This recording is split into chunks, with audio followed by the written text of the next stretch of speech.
Hey guys, long time no see, right? If you're hearing a weird noise in the back, that's my AC turning off right now. I actually recorded this, and I got halfway through the stuff, and then it's like, oh, I forgot the AC was on, and that noise is going to be in the background, and I can't have that. Well, as for updates, I am fine. The computer is fine. I'm back here doing this. You can see walls have been painted. They are no longer blue.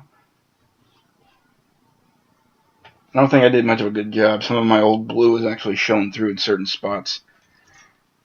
And shockingly enough, I became a pro member for GameStop. So, holiday. I didn't actually pay for that.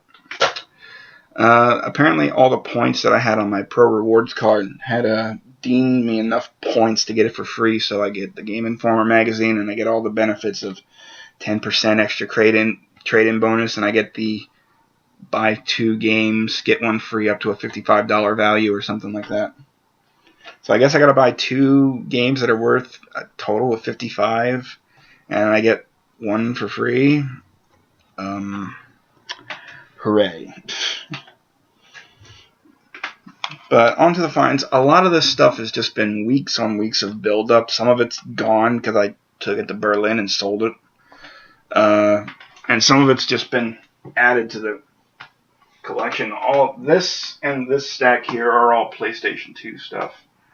And there are some things in here that are new. There are some things that are just in here for being in here. Like, I have Bloody Roar 3 in here. That's brand new.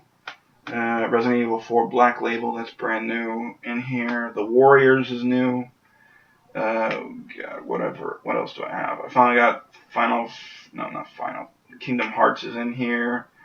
Shadow the Hedgehog is in here. Gauntlet Dark Legacy, I think I showed you that one already. There's just a bunch of new games there. And, of course, I forgot that one. Excuse me. And Pikachu Falls. Of course, you are kind of the fat one, so I'll let that one go. I hate skinny Pikachu. I like the fat one. Season 1, G1.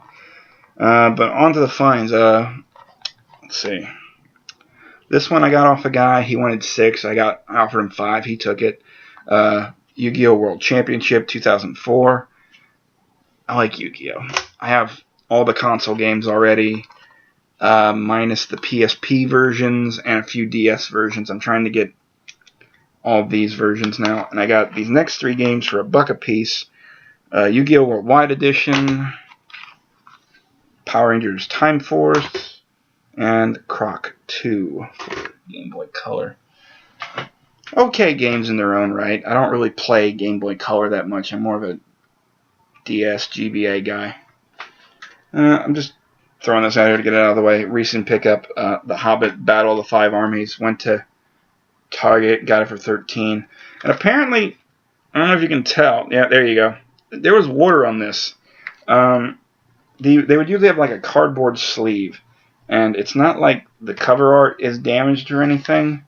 But all I really need is like a new case, and I'll just swap it out. Disc from Mint. I didn't have to worry. Little find from my little home in Berlin Flea Market in Jersey. Pokemon Diamond version. Got it for $5. Complete and everything. I'm trying to get all the normal Pokemon games. I think I'm missing... The only one I'm missing on the DS is Heart Gold and Pearl, I want to say. Yeah. And I just need a loose card for Pearl.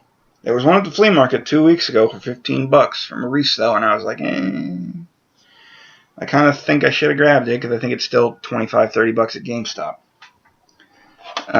Got these 2 Super Nintendo games in a 6-game lot at my local flea market. Some of that stuff's 5 out of the 7 games I got are in my resale bin. I think I got like Spider-Man and Venoms. There's a double. It's like a side-scrolling beat 'em up. There was Earthworm Jim, GoldenEye, Super Street Fighter. I know it was 7 because I tried to get him to do 7 at 5 apiece, and he wanted no. So he wanted 40 for all 7. I was just like, what the hell? But the 2 games I kept were Super Mario World, because I don't have a Super Mario World. And the other one is a destroyed copy of Mega Man X. I kept it because it's Mega Man X, and I wanted to play it. Played it. I can't get through the first level. That's how bad I suck at side-scrollers, people. RPGs. I stick with turn-based RPGs. But as you can see, someone tried to take the rental stickers off this. But the odd thing is that there's no sticker label. This is all molded on here. And I don't know what the hell happened. Like, is it just this particular game or not? Because this is like perfectly molded on here. I never really looked to see if other games had this kind of thing. But it's like, here's Mario World. There's the back. Every Super Nintendo game I've ever seen has a sticker with the important information on the back. This one apparently does not, and I still don't understand why. Picked this up for $1 with a bunch of other games. It was like, I told you a few of them. The Warrior, Resident Evil 4. I think Outbreak was in there. There might have been another Resident Evil or something in there. It was like $3 a piece for PlayStation 2 games, and I grabbed a bunch. And I think it was $1 a piece for PlayStation 1 games. And I took both of them, both of the PS1 games he had. He had Resident Evil 2, which is in my resale bin, and this one I didn't have, Resident Evil Director's Cut. With the demo, it's the fat version. This is not the slim version. It is complete, game, manual, and the demo in the back. It's not bad. I mean, for $1 for a $20 game, I ain't gonna complain. No, sir. This is just odd. I'm actually starting to pick up PSP games here and there. I picked up God of War Chains of Olympus for $5. This is just an empty case with the manual Capcom Classic Collection. When I looked on the back, I was kind of like, oh, this is not too bad. It has like 1942, 1943, Street Fighter 2, Ghost and Goblins. The series is on here, so all 3 Ghost and Goblin games would be on here from the NES, the Super, and the Genesis versions would all be on this disc. Eco Fighters, King of Dragons, and Knights of the Round, and more are all on this compilation once I find it. But, you know, once you find a case, you want the case. Save that one. For $2, I got Kingdom Hearts Rechained Memories. It's 100% complete. These were $3 a piece. Naruto Uzumaki Chronicles, Avatar: The Last Airbender, and Firefighter FD18, which is not very common. This is the first time I ever found it. By Konami, and you play as a firefighter. This one is a bit of an interesting story with these next 3. Saw a guy at Berlin. He had Super Nintendo and NES games, and he had like a bin of PS2, whatever. So I'm going through the PS2 box, and he had Dot Hack Mutation. This is the second adaptation of Dot Hack for the PS2. First one's Infection, next one's Mutation. Then it's Outbreak and Quarantine. And when I opened it up, I thought, oh, okay, disc and everything, doesn't have the anime. I was wrong. It had the anime, it didn't have the game. So I had bought it, went back, asked him for like maybe if I could swap it out for something else.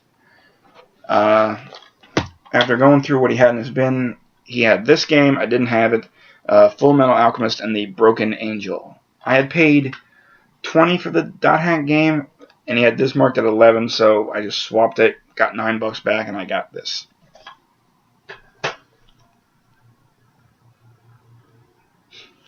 People are walking in the house. It's odd, right?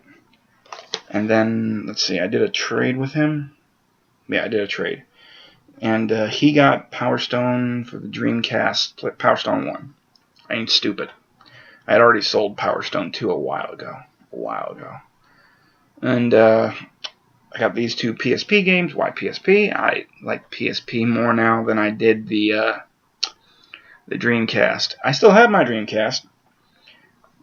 Damn it if I don't have one game for it, but I have it. I basically keep most of my consoles to test games when I get them.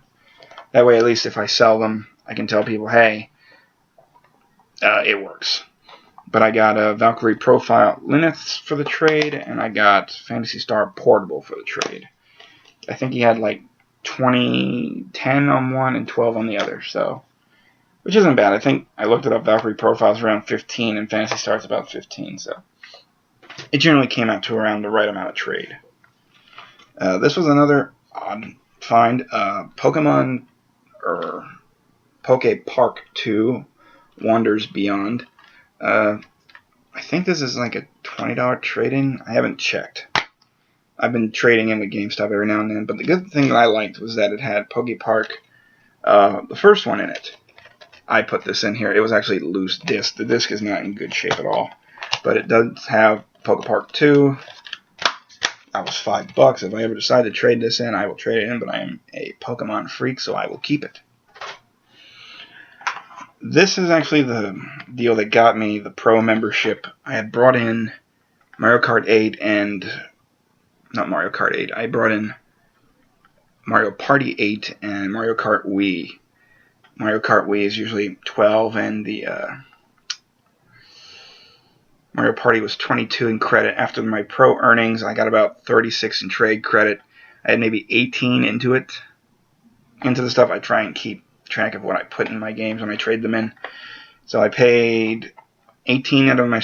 So I threw the 18 into this, what I just got. And I think after everything, after bonuses, because I have the Pro membership now, I get a little discount. I put in another 17, so I got like 35 into this new game. And it's the Shin Megami Tensei Devil Survivor 2 Record Breaker. And this is a $50 game, still brand new. I open mine up. I open all my things up. But this is the cardboard sleeve for everything.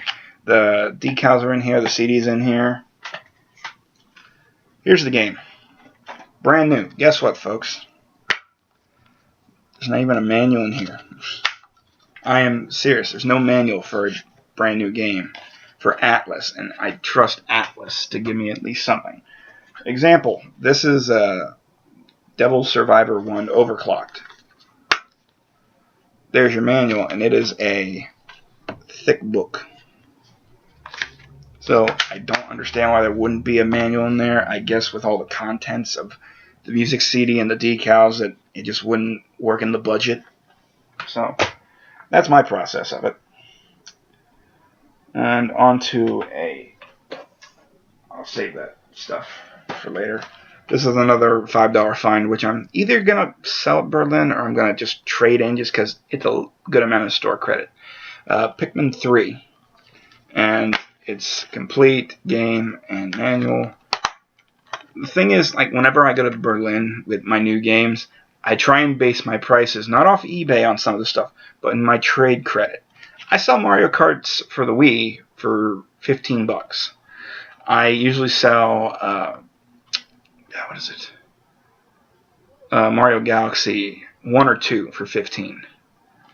And why do I do that? Because of my trade credit. If I can get a little bit more in cash or trade credit, that's what I do. With my Pro membership, I can get $33 in trade credit for this. It's normally $30 in trade credit or $24 in cash. I paid $5 for this. Either way, I am winning and beating out GameStop. Because I'm actually thinking of just saving my trade credit for a Vita. Because I'm actually thinking of getting a Vita. Everyone says it's a dead system, but I see all those cool RPGs on the front, and I'm like, I'm in. That's why I got a PS4, because there's a crap ton of RPGs coming out for it. Persona 5 was played out at the Tokyo Game Show, and I'm excited. Alright, let's see. This is a little fun from my Russian friend again. He wanted 3 NES games. He wanted 25, I think, each. Or not 25 each. He wanted 25 for all 3. And the reason being is because there was Punch-Out in it. So, hooray for Punch-Outs. Footsteps, judging from them, they are my mother. Yes. I can tell from footsteps who's coming up the stairs. Might have been my dad. Might have been my mom. One or two. But these other two he wanted $7.50 for, so it's like, I don't care. Gremlins 2 generally goes around for that $15 range, so I don't care. And is this? Turtles 3 Manhattan Project, which generally is around 20 to 25, I want to say. And apparently some guy named Van Ligen owned it. I don't know. On to the expensive stuff, because I bought all 3 of these for $50. 3 games, $50. I usually don't spend that much, but when you have a good high resale value on some of this stuff, you kind of do it. I'm going to keep in one of these games, and the one I'm keeping is Castlevania 3 Dracula's Curse. Why am I doing that? Because the card is mint. See all that? That's all the paperwork that would be inside the box. So all I would need is the box. I have pamphlets, manuals, possibly a poster in there, and it looks like it's barely been played. Hence why I keep it in this. Actually, let's put you back in there. They wanted $15 for this. I was like, sure. Because it's generally like, I want to say $25 just for a loose copy. With the books, it's around the $30 value, I'm going to say. So I'm going to keep it. The next 2 were a little bit better. Are you stuck on something? Yes, you are. Pardon me. There you go. Is actually next thing is a complete in-box Killer Instinct for the Super Nintendo. The box is in nice shape. As you can see, it still has the wrapping around it and the hand tag. It has been opened, but everything's in here. The paperwork's in here. The game is still in its plastic baggie, and it still has the music CD sealed. And apparently Sears had it at one point for about $80, $79.99. I think now, like, this in its shape is about $40. So, but the piece de resistance is like a complete in-box copy of Ghosts and Goblins. And when I mean complete, it's complete. It has the books, it has the manual, it has the baggie for it and everything. I'm going to try and open this up. And there you go. Baggie and everything. The books are in there. It's a pretty much complete game. All in all, even the cardboard on the bottom is in there. The box is in okay shape for itself. I mean, you got a few nicks here and there. There's a crush line up around here. But I've seen this go up around $50 just for a complete in-box game. I think the lowest I saw was $35. And I paid $15 for this, so a nice little return once I ever get down to selling it. Let's see. I gotta open up something first. Oh yeah, that's real fantastic. For the Saturn, Highway 2000. It's in there. No styrofoam. Why these things came with styrofoam, I don't know. I possibly never will know. But there's a reason for me buying a Saturn game, is because it came with this. A boxed Sega Saturn. Not box, but system's in there, loose, but it has the cardboard bottom. All the wires and one controller. And it did come with Knights, the packing game for most of this stuff. And I played it for a little bit. It's not bad. It's like you're flying through an obstacle course in your little costume. It's odd, but it's entertaining. It really feels PlayStation 1-ish, so I'm happy for it. With it. But all in all, those are the finds I at least got around to grabbing. As you can see, things are getting a little changey over here. I mean, the wall's getting colored. All these giant stacks over here. The room is getting changed around as it is. I got to put more shelves up. There's going to be shelves on this wall here. Hopefully to move some of this stuff over, or to put my other toys and whatnot I got still in my basement up on the shelves. It's a lot of work, people. It's a lot of work. But hey, I'll be seeing you around, and hopefully you'll see me very soon. Please, computer, don't wreck on me.